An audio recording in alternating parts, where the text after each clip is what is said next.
Hello, this is Laura Medeiros. I'd like to speak to you today about trying to keep your pet out of the many kill shelters, especially in Southern California, and give you information as to what to expect should your pet unfortunately be impounded in a shelter.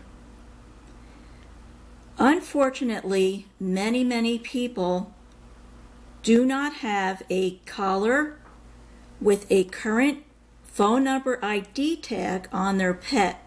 Now this makes it unfortunately very difficult should your pet get loose for someone to actually call you up and you can get your animal home. The first thing that I suggest is that you go to a pet store or a shelter, get your dog a collar or your cat or your pet, and make sure all the time that that ID tag is current. Should you move, please get a new one. The other thing that you should consider is getting your animal a microchip. Now, a microchip does not hurt your pet, can also be placed inside a cat too, and is very valuable once you register that microchip with a registration form and a small one-time fee. That should your animal come into a shelter or a vet, hospital, or clinic, the employees know to use a scanner machine, which will bring up the ID number inside your animal, and you can be reunited with your pet. Should your pet wind up in a shelter, you're looking at several different costs, so I'm going to educate you on what you could be looking at. Number one, most towns will charge you what's called an at-large fee.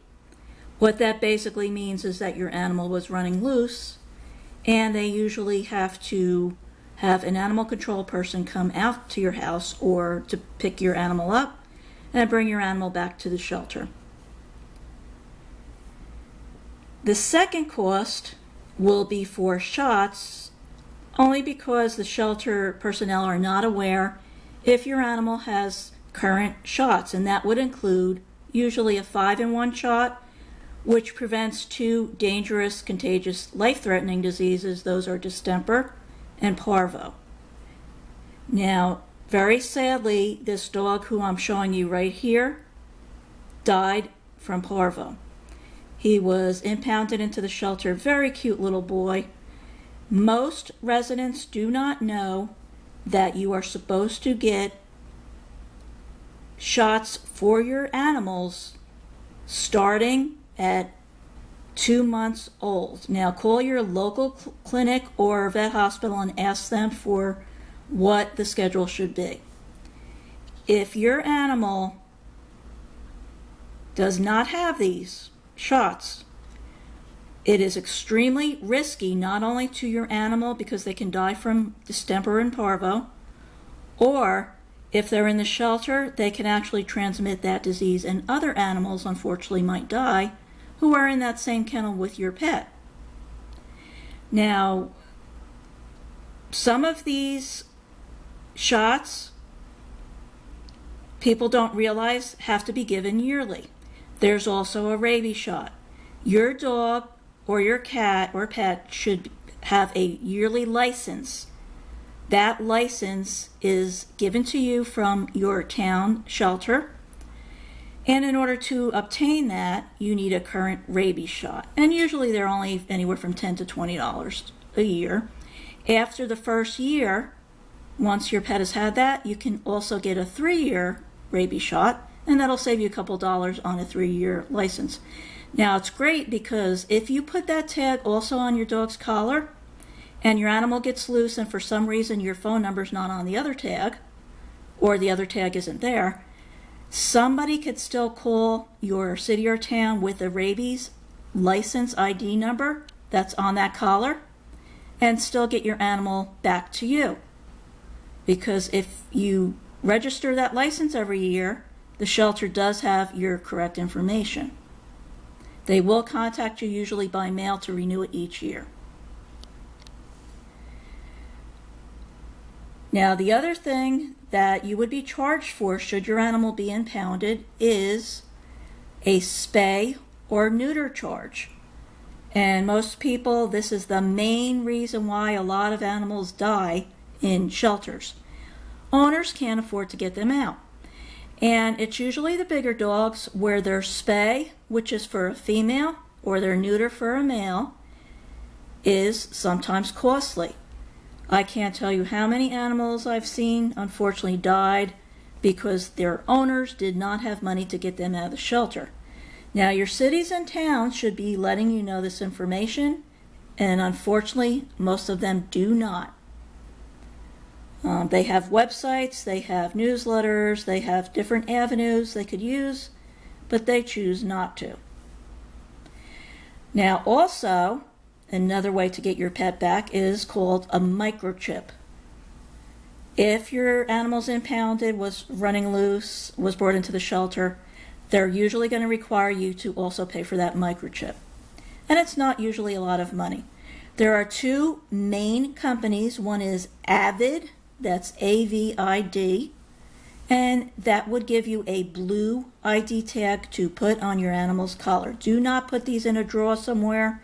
The purpose is to put them on the collar of your pet.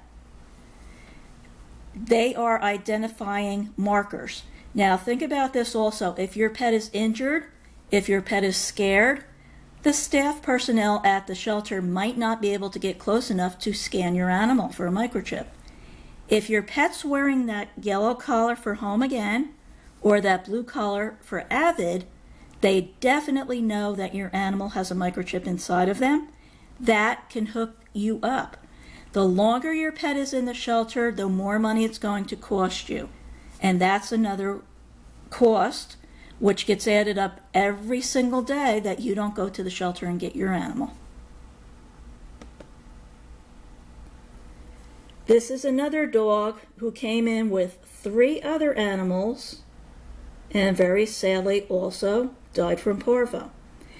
Now, there is a treatment center in Los Angeles which has been very successful with the rescue groups in dogs who have parvo who've actually lived through it. So if your shelter should tell you that your animal does have parvo, please research that pet clinic in Los Angeles because your animal can still live.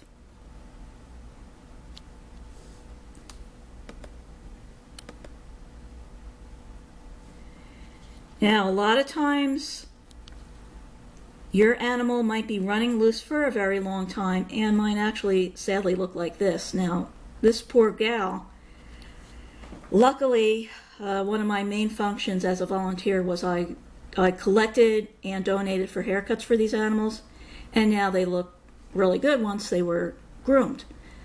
Keep in mind that your animal might look like this if they've been out on the street for a very long time.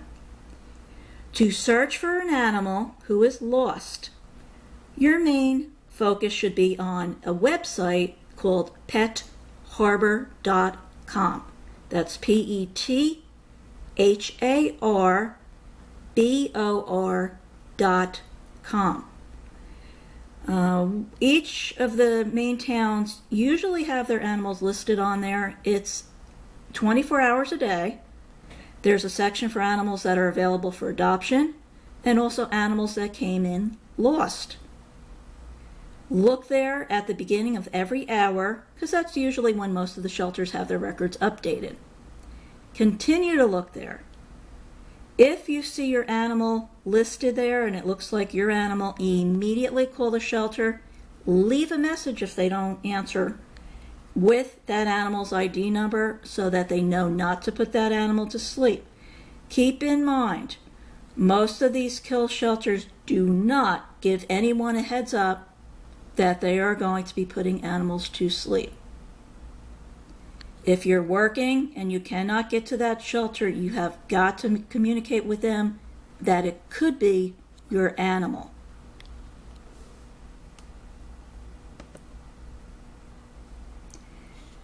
Now, cats, unfortunately, are put to sleep very quickly. A lot of people, especially when it's kitten season, are bringing cats into the shelter, believing that it's the best thing for the animal. Unfortunately, a lot of the kill shelters do not have the staff, and they refuse to have foster programs set up for rescue groups so that should an animal come in, a kitten that's under, let's say, 2 pounds, and your shelter does not have anybody to bottle feed that cat, chances are extremely high and very risky that that kitten will not live. Also, a lot of shelters put feral cats behind closed doors. That means that they can't handle the cats, and usually those animals are put to sleep very quickly also, a lot sooner. When going to the shelter, looking for a lost animal, make sure that you look on all of the walls and all of the bulletin boards, because many animals who are coming in that are either injured, hit by cars, not doing well, scared, listed as aggressive because they were scared, are usually behind closed doors. I can't tell you how many thousands of residents I've seen walk up and down the aisles very quickly, didn't see their animal, and even the rescue groups, they did not know that there were additional printouts of a listing every day put up on the bulletin board of animals that you just can't see because they're not out on the floor. If you don't see the listing, it's usually in the front lobby or in the back walls of shelters. Ask at the front desk. Chances are good that if your animal got away from your property, unfortunately it might have been hit by a car, it might have other medical issues, and they might be so scared that the shelter has unfortunately listed them as aggressive when they're really not. I can't tell you how many thousands of animals over the years all the rescuers have gotten out of the shelters that were behind closed doors. Residents didn't even see them if they came in there looking for their lost pet. And the animals were actually very nice. But once that shelter puts that listing up on PetHarbor.com with the wrong breed, the wrong description, you're not going to be able to see your own pet. So you've got to look for those listings. Now, also keep in mind that if you're bringing in litters of kittens, it might not be the best thing for those animals because the shelter might not be able to handle them, and they might get put to sleep very quickly. You might want to, before surrendering any animal to a shelter, check on petfinder.com, and at the very top is a tab for rescue groups. Now, rescue groups, the way they work is they're usually the last resort before you should go and put your animal in a shelter. Keep in mind that although your circumstances might be bad financially or anything else that you have going on where you can't keep that pet, your pet is going to be very, very stressed out in with other animals, laying on floors without beds, getting hosed on or the hose around them to clean up, and they really don't have anywhere to go to sleep if there's no bed in there. This is the number one reason why shelters say they could put your pet to sleep. It's called kennel cough. If your animal is coughing, sneezing, has discharge coming out of their nose, or anything that doesn't look good, the shelter and or the vet can put in an instruction which is called signing your pet off. That means euthanasia, put the animal to sleep. This is the number one reason, once your animal's in the shelter, that your pet will die. So please, please, please, before you surrender any animal, ask first of all if it's a kill shelter. Ask what'll happen, how many days will your pet get, And also go on petfinder.com, see if there's somebody who could help you.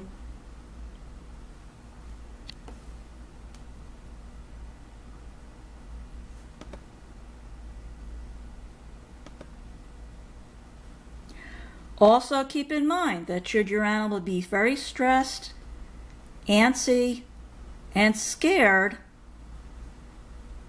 and still have a microchip like this pet here, this poor gal was hit by a car. She was put behind closed doors. She had an owner. The shelter didn't even know it because they didn't scan her for a microchip. That is another reason why you want to put your microchip tags on your pet's collar, because had they seen that yellow tag or a blue tag on her, they would have known that she had an owner. Don't think that your animal's just going to be out on the floor. They could have been hit by a car. Most of these shelters do not have money, do not have money to take care of your animal's medical problems. And a lot of animals, unfortunately, with broken legs and things like that, sit behind closed doors. Their owners couldn't even see them if they walked up and down the halls very quickly. And they'll sit there. Rescue groups won't even know they're there. And very sadly, after 2 weeks, they get put to sleep anyway. Don't let this happen to your pet. It's only a couple of dollars to get an ID tag. It's only a couple of dollars to get a microchip implanted in your pet. Most shelters can do it. Make sure after you have that microchip implanted that you yourself mail it with 2 or 3 contact information, phone numbers. Keep the tag on there. You don't have to register every year, and you don't have to pay the fee every year, even though the companies are trying to get you to sign up for extra services. It's a one-time fee. Microchip does not hurt your pet. And should you move, make sure you also call the microchip company and update it, because people forget to do that also. I hope that my information has been helpful. Please, please, please, always have ID on your pet so they could get back to you quickly and a lot more cheaply than should they be impounded in the shelter. I mean, you're looking at a couple of $100 at least if your pet gets impounded in a shelter. Chances are extremely high they're going to get sick. It's going to cost you money for medicine. It's going to cost you all the fines.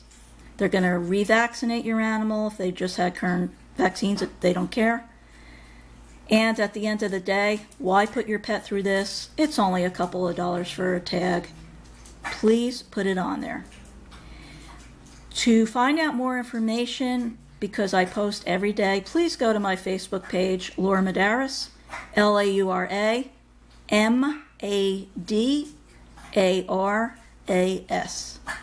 Thank you very much.